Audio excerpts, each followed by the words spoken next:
calling 1-888-9TCM-SHOP or online at shop.tcm.com.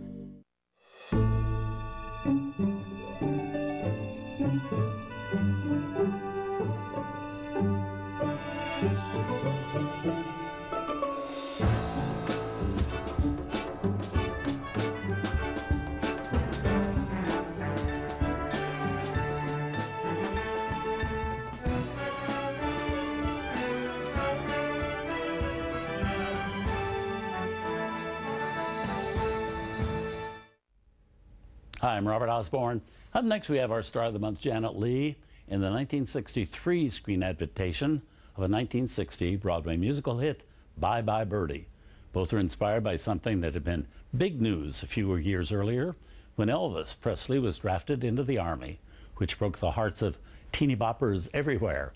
Well, in this movie, the rock and roll star is named Birdie, and as a publicity stunt, it's decided to have Birdie, just before going into the Army, go to a small town in America and receive a farewell kiss from one of his adoring fans, and have it all take place on the Ed Sullivan TV show.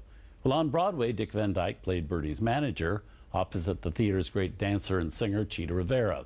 Well, Dick Van Dyke plays the same basic role in our film, and in one of the oddest casting decisions ever made, Cheetah's role in the movie was given to Janet Leigh, mainly because Janet owed Columbia Pictures one more movie on an old contract.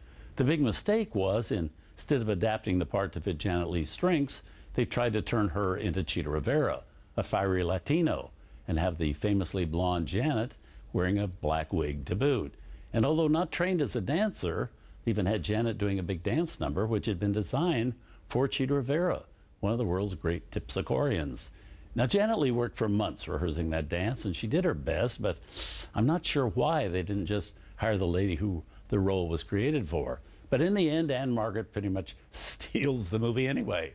It was only Anne Margaret's third movie, and this movie made her the hottest young new star in films. She plays the girl chosen to give Birdie his farewell kiss. And Anne Margaret's the first thing you see in this movie, singing the title song. She's also the last thing you see. And in both cases, it's not so much how well she sings, but what her body is doing while she's singing. Overall, the movie is a big crowd pleaser, and we bring it to you now.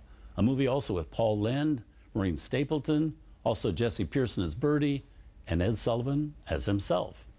From 1963, directed by George Sidney, here's Bye Bye Birdie.